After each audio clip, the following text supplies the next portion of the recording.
And for a long time, actually for Vault, that was the only way. But after a while, a lot of people started complaining like, you know what? I don't like this manual process of unsealing Vault. I don't like to get 3 people up in the middle of the night when we have to do maintenance on the Vault nodes to install patches or something like that. So HashiCorp came up with what's called Auto Unseal. So again, we'll walk through our picture here. We got our Vault data.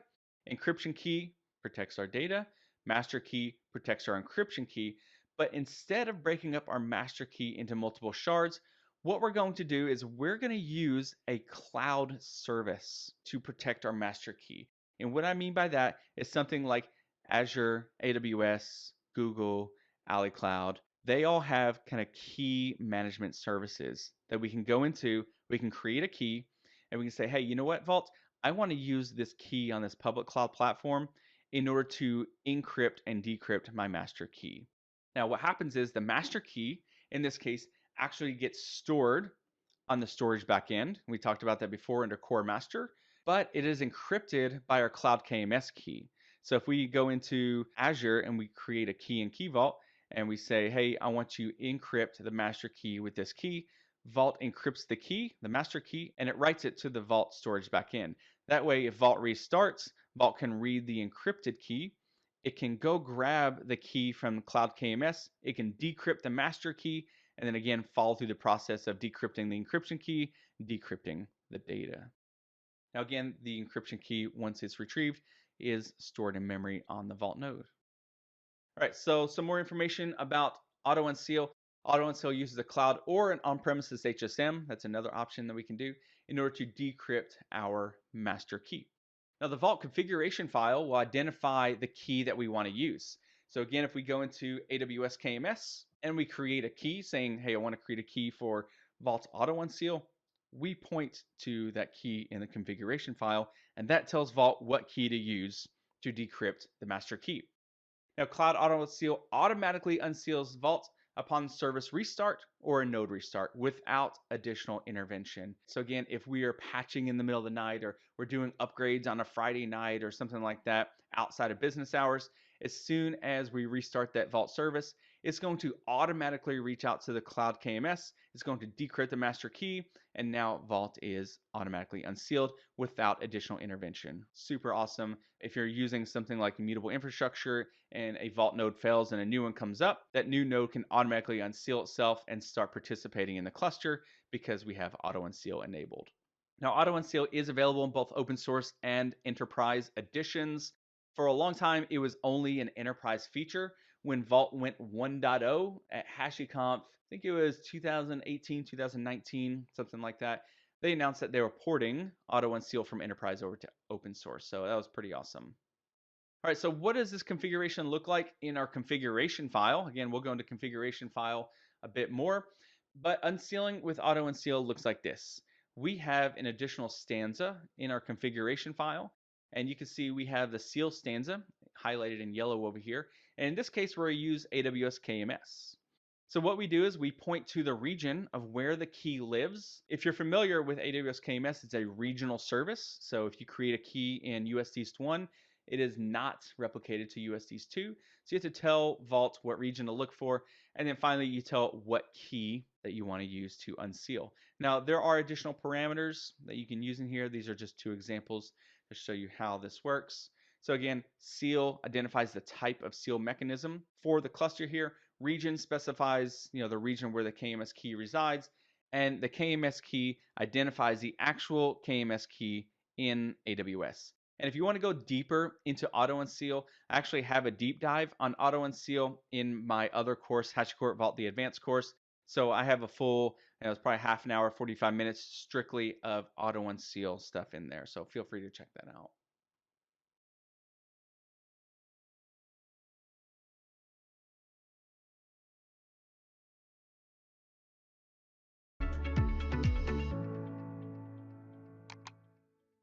Hey everyone, and welcome to this lab where we are going to learn how we can unseal Vault using Cloud Auto Unseal. Now in this lab, I'm going to be using AWS, and we are going to set up our Vault server in order to unseal with our KMS key. So let's check out to see what we have here. So I have a SSH session open to a server. So you do vault status. Oh, if I spell vault status right. And we can see that right now seal type is Shamir. We are not initialized and we are sealed. So if we check out our configuration file here, you can see that we don't have a seal stanza in here, right? We have our storage, we have our listener, and then we have other higher level parameters that define some parts in our Vault cluster. And so what we want to do is we want to configure this node in order to use a KMS key that I have out in AWS.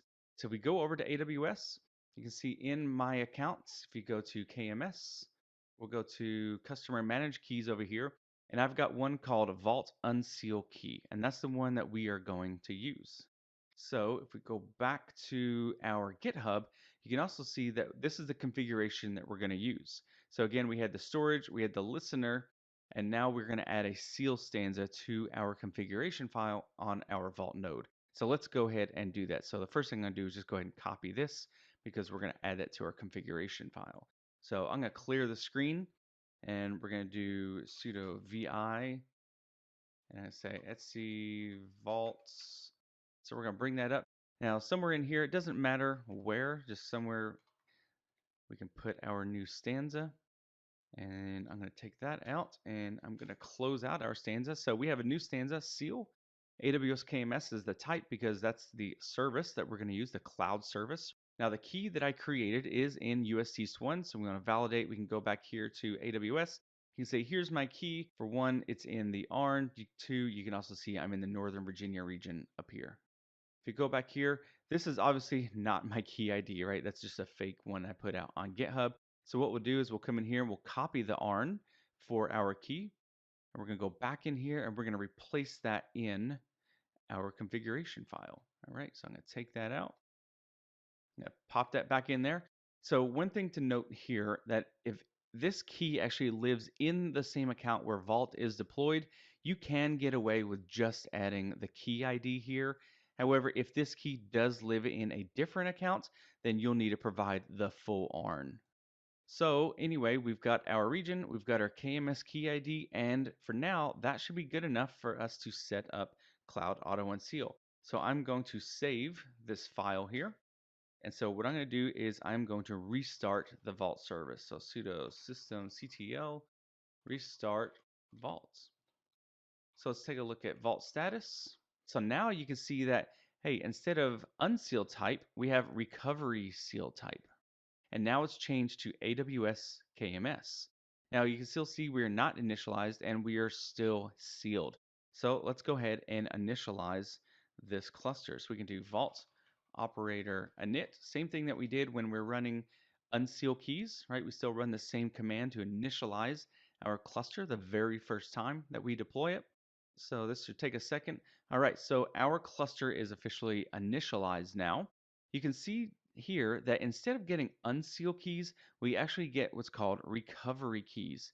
Now these recovery keys do somewhat of the same thing as unseal keys, except for you don't use these to unseal. Now there is a caveat to that. If you go and manually seal Vault using the command line, then you would use the recovery keys to unseal if you wanted to. You could also just bounce the service and it'll work too. But you can also use recovery keys to like create a root token and a couple other things as well. So anyway, we have our cluster. We ran vault operator init. You can see, yes, we are initialized, right? We got our recovery keys. We got our initial root token. What do you think is going to happen if we run vault status? So let's check it out. Well, look at that. Because we have Cloud Auto Unseal, we don't have to actually unseal Vault because our Vault in this case reached out to KMS.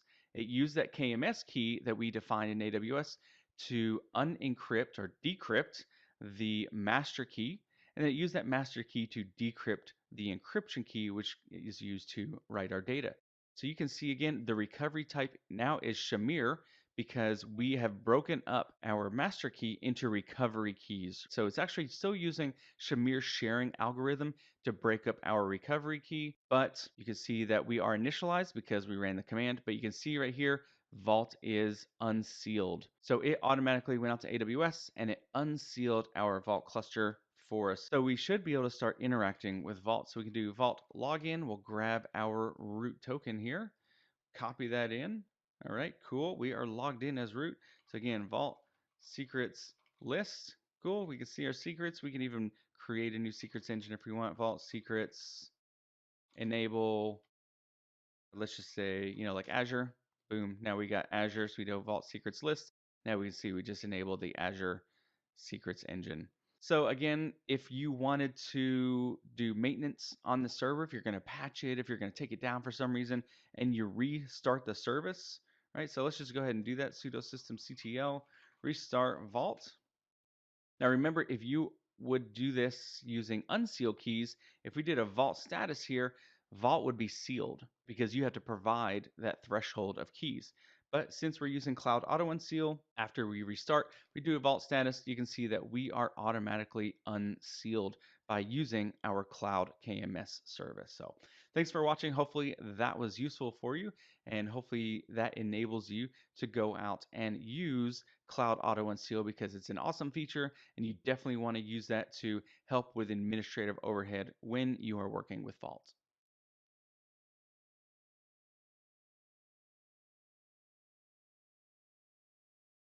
All right, so the last one here, we talked about how to manually do it with Shamir's sharing algorithm with shards. We talked about how to engage a public cloud KMS service in order to unseal Vault.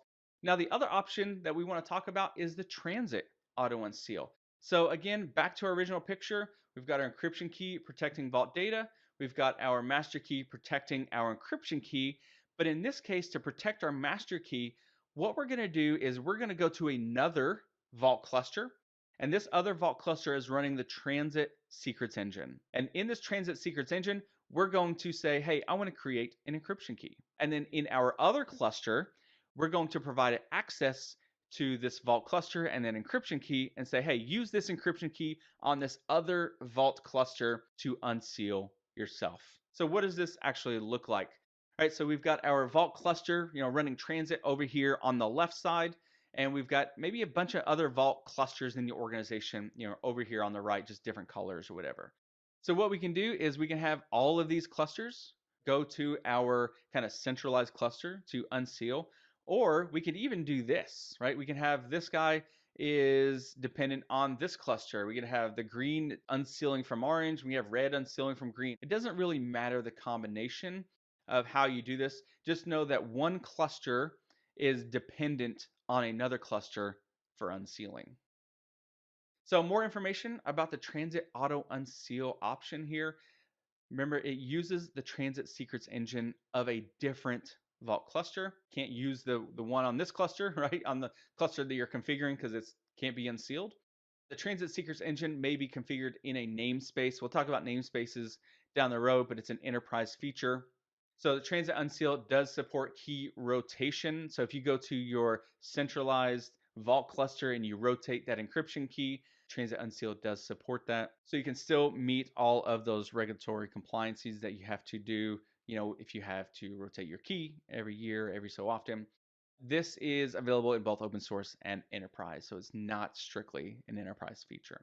So one thing I want to talk about here is make sure that if you are relying on a different Vault cluster for a bunch of different clusters, right, to unseal, that core cluster, that centralized or leveraged Vault cluster that's unsealing a bunch of other clusters, absolutely must be highly available. So you must have a bunch of nodes in there, you must have highly available backend, and you need to really pay attention because if that were to go down and your other Vault clusters were to seal for some reason, all those other Vault clusters would not be able to unseal until your primary or your core cluster comes back online. All right, so what does this look like from a configuration standpoint? Again, we have the seal stanza, and the type is transit. And in the address and token, we're saying like, hey, this is the cluster I want you to go access. Here's the address of the other cluster running transit. And by the way, here's a token to go access that cluster, right? So we talked about tokens before. Now we have the key configuration in the middle here. So the key name, the mount path, the namespace, information about the key that we want to use. And finally, we have our TLS configuration at the bottom. Use these TLS configurations for talking to the transit auto unseal. All right, so let's take a look at what this looks like in a demo as well.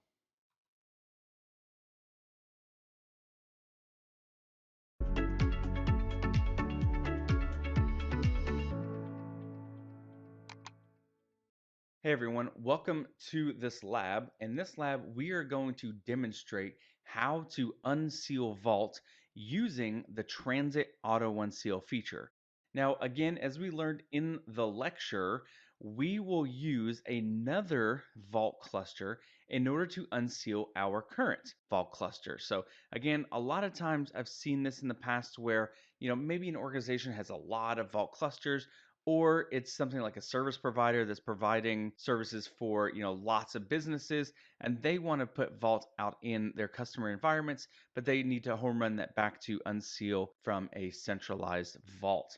So what we're going to do is we're going to demonstrate how to do that. So on the screen, I have an SSH session open to one Vault cluster here, but hidden behind here, I have another one in this bright yellow. All right, so we have two Vault clusters here. Hopefully these SSH sessions aren't blinding you as we're going through this, but I wanted to make sure that I use different colors and bright colors and contrasting colors just to make sure it was easy to see. So the one in yellow here is going to be our transit cluster. Now, right now, this is just a Vault server. It's just up and running. It's already unsealed and all that kind of stuff, but it has nothing configured. So if we do like a Vault secrets list, you can see that we don't have the transit secrets engine running yet. So what we'll do is we'll go ahead and work on setting up the transit secrets engine on our transit cluster, and then we'll switch over to our other cluster and we'll see how we can unseal that cluster using this cluster, this transit cluster. So the first thing that we need to do is we need to enable the transit secrets engine. So to do that, we're going to do Vault secrets enable transit, right? Super easy. You can, of course, enable that on a different path if you want, but for simplicity's sake, we're just going to take the default name of transit, which is perfectly fine if you want to do that in production as well. So now that we have our transit secrets engine enabled, the next thing we need to do is we need to create a key. And that key is going to be used by our other cluster in order to decrypt the master key and then decrypt the encryption key and get access to the data. So in order to create an encryption key here, we do vault right, and we're gonna do -F for force. You can type out force if you want to as well, but you can do -F for shorthand. So we're gonna call out transit, which is the mount name of our secrets engine. And we're gonna say keys, and let's call this unseal key. So we're going to create our new key. So awesome, we've created a new key. If you want to actually look at that, you could do a vault list transit keys, and you can see that we have one unseal key here. So the other thing we need to do on this cluster, we need to do two more things, sorry. We need to create a policy, and then we need to create a token that has that policy assigned. And what we'll do is we'll use that token to give our other cluster permission, right, authorization to access this cluster, and then it can use the key to unseal. So I already have a policy out here. So let's take a look at it. I think it's just called policy.hco, I believe. Nope, it's not out there. All right, so this one should be pretty easy to create. Let's just get out of here. I'm gonna do policy. Let's double check to make sure. Yeah, actually, I believe I have that in temp. Let's see. Yep, there it is, policy. All right, so let's take a look at that VI policy. Cool. So here's our policy. So what we're going to do is we're going to create a token that has this policy attached. And this policy will allow the token to encrypt using the unseal key, right? That's the key name that we just created. So the capability will be update, and it will allow it to decrypt using the unseal key. Those are the only two permissions that we are going to give our other cluster. So let's close this out and let's create a new policy in Vault. So we'll say Vault policy write. I always want to type create for some reason, but Vault policy write. We're going to give it a name. So let's just call it unseal. Doesn't really matter. And then we're going to refer to our policy.hcl. Cool. Now we have a policy. So if we want to look at that, Vault policy list. So now we have our unseal policy right here. If you want to read that, Vault policy read, and then we give it the name unseal. So it shows we have our path, right, that we just saw when we looked in our editor. Cool. So now we have a policy that we need to assign, and we're going to create a token that's associated with that policy. So super easy to do. Vault token create, and we're going to say policy equals unseal, right? Because that's the policy name that we just created. Awesome. So now we have this token. It's valid for 768 hours, which is actually the default in Vault. You would obviously want to narrow that down, but you can see that it has the unseal policy attached. It's also got the default policy. We'll talk about that later. So that's all we need to do in our transit. So we enabled our secrets engine. We created a key that our other cluster is going to use. We created a policy, and then we created a token that's associated with that policy. So let's jump over to our other cluster and check out what we have here. So I'm just going to move this over here, maybe make that a little bigger so we just focus on this cluster. So let's check out this cluster. So if we do a vault status, we see like, okay, cool, vault is running. We have the seal type of Shamir, which we've already learned is the default. We have not initialized it, and it is sealed. So what I'm going to do is I am going to open up the text editor, and we're going to edit our configuration file. And what we need to do in here is we need to add a seal stanza, but we need to add it specifically for transit. We're going to say seal, and in this case, we're going to spell out transit. And we have a few parameters that we need to add. The first is going to be address, and this of course tells this cluster where is the other Vault server, right? What is the IP address? What is the node name? Whatever you have in your environment. So in this case, it's 10.0.1.209, and it's going to be 8200. That's the default port. The next one is going to be token, right? And that's going to be the token that we just created in our other cluster. So we'll pop back over there, and it's going to be this token. Remember, this token is assigned our unseal policy. So we'll paste that in here.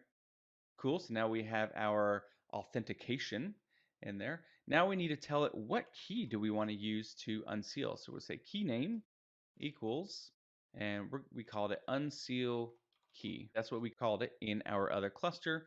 And finally, we're going to call it the mount path. And we say we enable the transit secrets engine on the mount called transit. So that's all we need to do. I'm going to space this out just to follow proper HCL formatting and syntax here, so it's easy to read. So we have the address, which is where our other cluster is located. We've got our token, which is our authentication, and of course our policy is our authorization on that side and what we can do. We have our key name, which is unseal key, and we have the mount path. Again, all these are related to our other transit cluster. So that's all we need to do in this configuration. So let's get out of this. We're going to write that, and I'm going to restart this Vault service. So restart Vault. All right, cool. So we do a Vault status. So Vault's back up and running, but notice now recovery seal type is transit. And we still have to initialize it, and we still have to unseal. But because we just configured transit auto unseal, as soon as we initialize this, it should automatically unseal for us, and we should be good to go. So let's try it out. So in order to initialize this cluster, we're going to do vault operator init. Pretty easy. So it should just take a second here. All right, awesome. So that worked out. So again, remember when you are using an auto unseal mechanism, you don't get unseal keys, you get recovery keys. But we also get our initial root token. So now that we have unsealed, let's check out to see what it says in Vault status. Hopefully, if everything worked, we should be unsealed. And it looks like we are. So you can see that initialized is true because we just ran Vault operator init. But you can see that we are not sealed. So this cluster is not sealed, which means it reached out to the other cluster, the transit cluster. It used that key to decrypt the master key. And now we can easily read and write data on our backend. So let's make sure Vault login, and we will grab our initial root token right here. Stick that in there. Cool. We are logged in. Vault secrets enable Azure. We can start doing things in here. Vault secrets enable I don't know, say path equals vault course, and this can be the KV. Cool. So now we have a new secrets engine of vault course. We can even write data to it. Vault KV put vault course Brian equals Brian. Oh, we forgot to put a path. There we go. So now we just wrote some data to that KV store, so we can always read that back to vaults KV get vault course / Brian. Okay, and we read that back.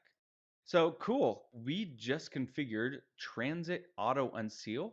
So again, we went to this cluster, which is our centralized cluster, or the cluster that all the other clusters are going to use in order to unseal. Remember, we created a key, we created a policy, we created a token, and we fed all that into this cluster. We restarted it, and if we did a sudo systemctl restart vault, we restart the service. If we were using unseal keys, we would have to manually go in there and unseal. But if we do a vault status, you can see that, hey, even after restarting the vault service, we are unsealed and we are good to go. Hopefully that was useful for you, and hopefully you're excited if you want to use the transit auto unseal mechanism in your environment. And hopefully this video helps you better understand all the parameters that you need to configure on both sides. Thanks for watching, and I'll see you back in the lecture.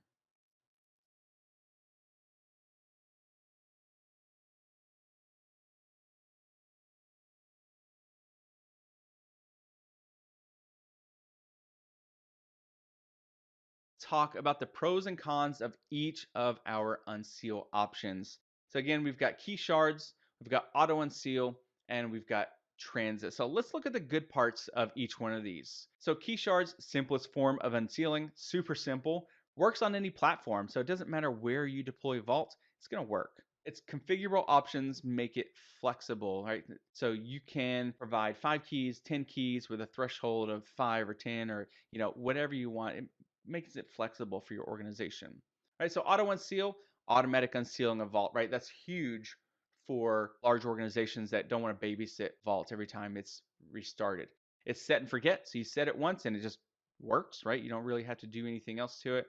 Integration benefits for running on the same platform. So for example, if you're running Vault in Azure, you can use integrated features of Azure to provide access to Azure Key Vault without providing Vault access key and things like that to access the API. Right? So there's integration benefits for that. Now we move to Transit Auto Unseal. You have, again, automatic unsealing of Vault. Set and forget. It's platform agnostic. So we're not integrating directly with a cloud platform or something like that. We're just integrating with another Vault cluster. And it can be useful when running many Vault clusters across different clouds or data centers. And you don't want to integrate all those different clusters like in a different way, right, for unsealing. So you can have them all come back to a single Vault cluster, running transit to unseal all your different Vault clusters. So let's talk about the negative aspects of some of these unseal options. Key shards definitely introduces risk for storing keys. We're going to give humans access to keys. Humans make mistakes. Humans accidentally commit things to repos. Humans write things down. So there's definitely introduced risk for storing the keys. It does require manual intervention for unsealing, so we talked about that. And the keys can be inadvertently shared and require rotation. The other bad part about that is if you give the 5 keys to 5 different employees in your organization and 2 of them leave, now you have 2 people outside of your organization that know one of your key shards. Now the downsides to auto unseal, regional requirements, for integrating with cloud HSMs. You may have cloud vendor lock-in, like, hey, we have to use AWS or we have to use Azure or something like that. Transit auto unseal requires a centralized Vault cluster. So you may not want to dedicate a Vault cluster for transit auto unseal or put that pressure, on yourself saying like, hey, this one centralized Vault cluster must be very, very highly available because there are other Vault clusters dependent on it. The centralized Vault cluster, again, needs the highest level of uptime.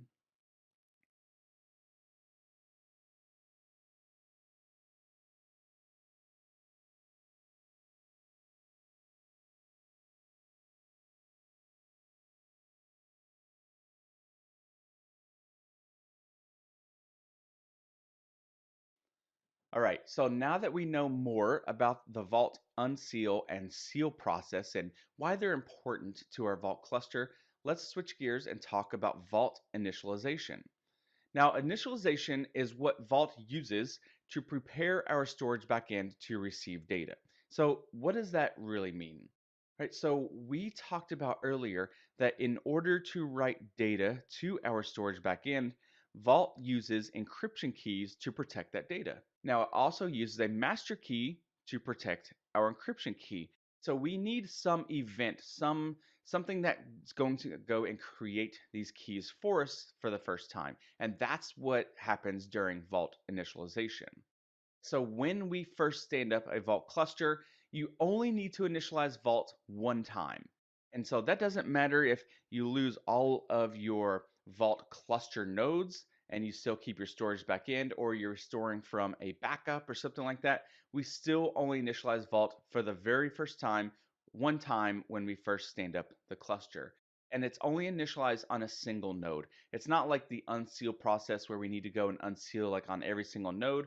You just initialize Vault on a single node and it takes care of the rest.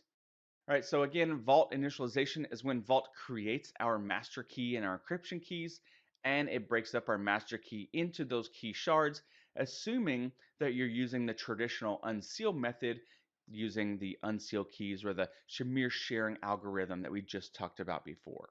So when you run Vault initialization, you also can specify options to define things like the number of key shares and the threshold for that. If you recall, the default number of key shares is 5 with a threshold of 3. But if you want to up that, right, if you want like 10 key shares with a threshold of 6 or, whatever combination of that, you can absolutely define that during the Vault initialization. Now, initialization also will give you recovery keys. Now, you get recovery keys if you're using the auto unseal mechanisms that we just talked about. So rather than unseal keys, you get recovery keys. And we'll talk about why you would want to use recovery keys or unseal keys on a day-to-day basis later in this course. But just know during Vault initialization, that's when you get those recovery keys or unseal keys. The other option we could define here is the encryption. I mentioned before that when we do the Vault initialization, maybe we don't want the person running Vault init to get or actually see all of the keys in clear text, right? We want them to be encrypted with everybody else's PGP keys that's going to receive the key. So you define that option in Vault initialization. Now again, Vault initialization, as I mentioned earlier, is also where we get our initial root token. That's where this initial root token is generated and it's returned to the user. By the way, you can also have Vault encrypt the initial root token as well using PGP during this process. So you can have it encrypt the recovery keys or the unseal keys, and you can have it encrypt the root token as well. All right, so remember the root token is going to be our only method of authentication when we first initialize Vault. So that's the only way that we're going to be able to log into our Vault cluster after we initialize it. Now, Vault can be initialized using the CLI, the API, or the UI. So if you're using something like the UI, it's super easy to do. It says, hey, Vault needs to be initialized. How many key shares do you want? What's the threshold? And by the way, do you want to also encrypt them? So you can provide all the information easily in the UI. Now you can do this all through the API as well, or you can do it through the CLI. I generally just end up doing it on the CLI because a lot of times I'm already on the CLI when I'm standing up a Vault cluster anyway. So to do that, you would run a Vault operator init, and then after that, you would provide the options, right? The options for the number of key shares, the thresholds, the recovery keys, the encryption, all that good stuff. So hopefully you understand Vault initialization. Again, you would initialize Vault first when it comes up, and then you go through the seal or unseal process. And of course, if you're using auto unseal, as soon as you do a Vault initialization, Vault should immediately unseal itself using your cloud KMS, whatever it's configured, and then you're good to go and start using Vault, right? You log in with the root token and move forward. So we'll see a lot of this kind of stuff in the lab, but again, I wanted to make sure I cover it here in the lecture.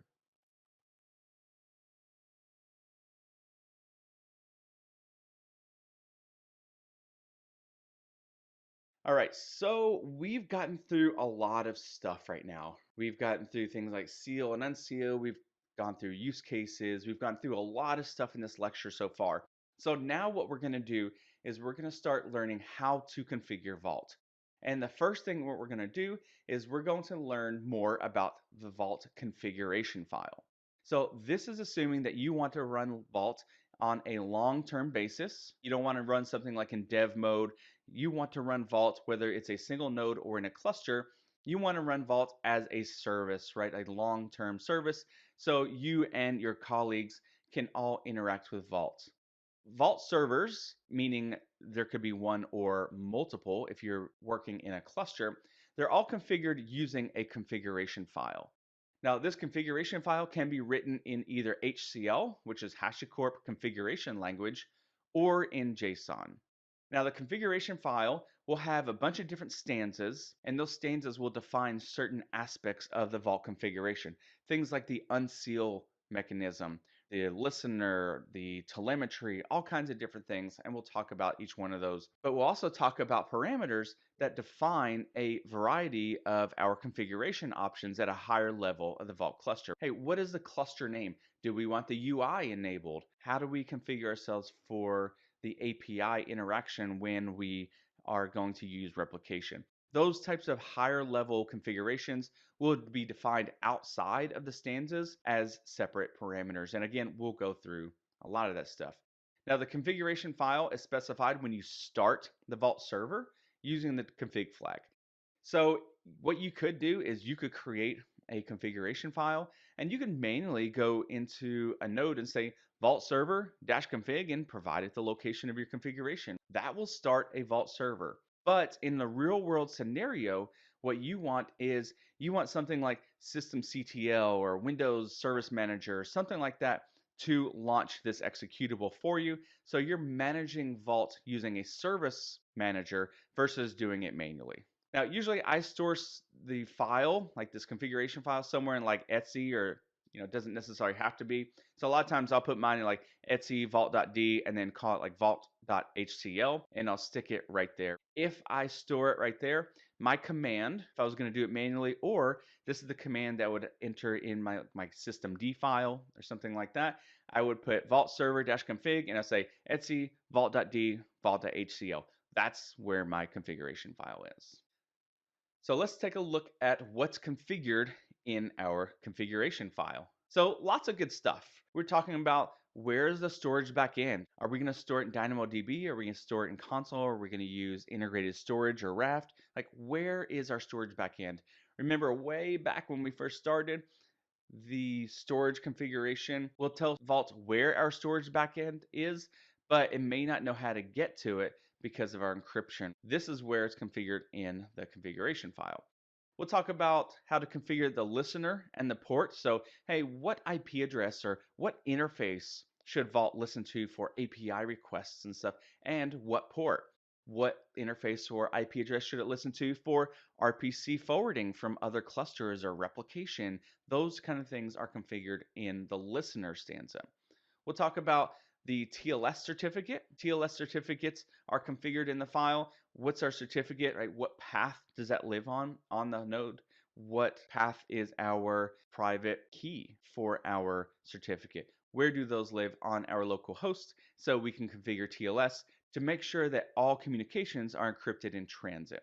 The configuration file also defines the seal type. So are we going to use AWS KMS? Are we going to use transit? Are we going to use Azure, etc.?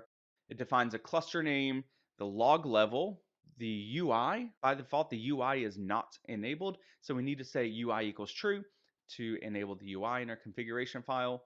And finally, the cluster IP and port. That's more related to replication and things like that. So those are really some of the main pieces that are configured in the file. There's a ton of stuff you can look in the documentation, other things like there's a telemetry stanza and a bunch of other configurations that you can add to make HashiCorp Vaults like really flexible and fit within your environment. So now that we know what's configured in the file, let's talk about what's not configured in the file. Things like secrets engines, auth methods, audit devices, Vault policies, entities and groups. Those things are configured inside of Vault itself. They're not configured in our configuration file. Now, once we get Vault up and running, we've initialized it, we've unsealed it, and we've logged in with our root token. That's where we would configure things like secrets engines, auth methods, and all those other pieces. It's inside of Vault once we've authenticated to Vault.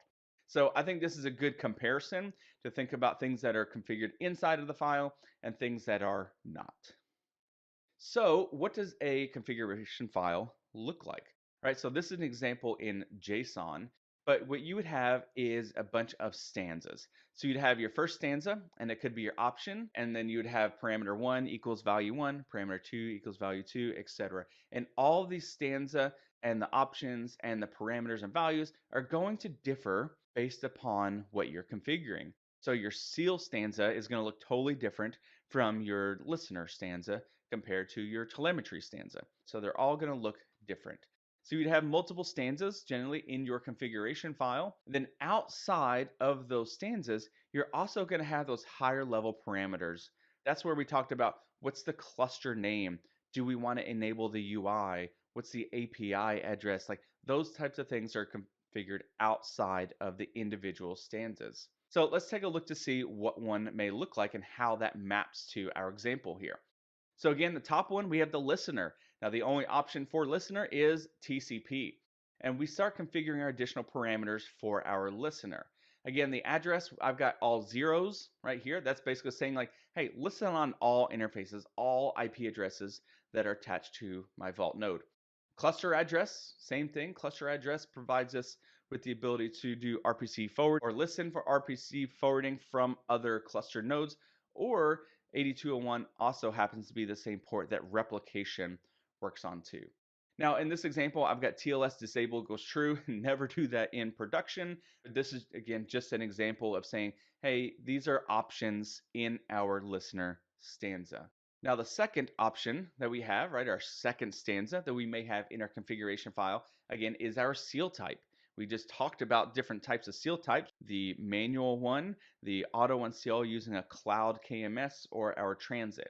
This example is using AWS KMS to unseal our vault.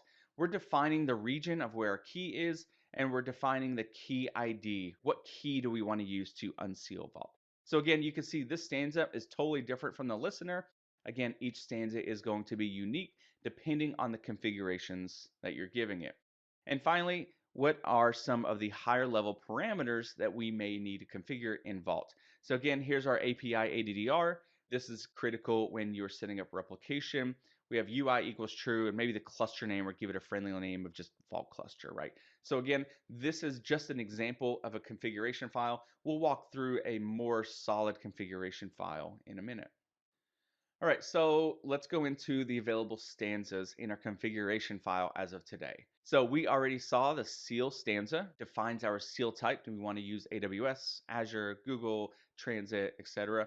Our listener stanza, and I believe the listener stanza is the only required stanza, but that defines our addresses and ports that Vault's going to use. It also defines our TLS stuff as well. The storage is our storage backend, right? Are we going to store things on console, on S3, on integrated storage? And then finally, the telemetry. Where do we publish metrics to upstream systems based upon everything going on in Vault? And then finally, examples of parameters. There's a bunch of them out there. Again, I would look at HashiCorp documentation, but there's generally a small subset of things that you would definitely need in production. And then as you need to change things around, you may need to look at documentation to pull additional parameters and stick them in your configuration file. So a couple examples, again, cluster name, log level, the UI, API ADDR, and cluster ADDR. So those are ones that are going to be critical, especially in a production environment. But again, there are a bunch of others that you can check out. All right, so let's look at a good example of a production level configuration file. Now this one is actually pulled from my GitHub, and there's the link down here on the bottom. And you can see that I've got all the required stanzas. So I've got storage. And in this case, we're saying, hey, our storage backend is going to be console. And so we've got the parameters of address, path, and our token to access console. Now we've got our listener stanza.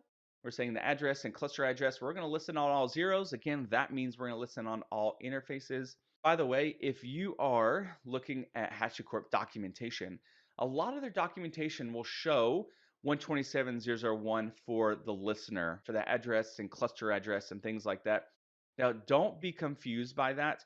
If you put 127.0.0.1, Vault will only respond to requests from the local host.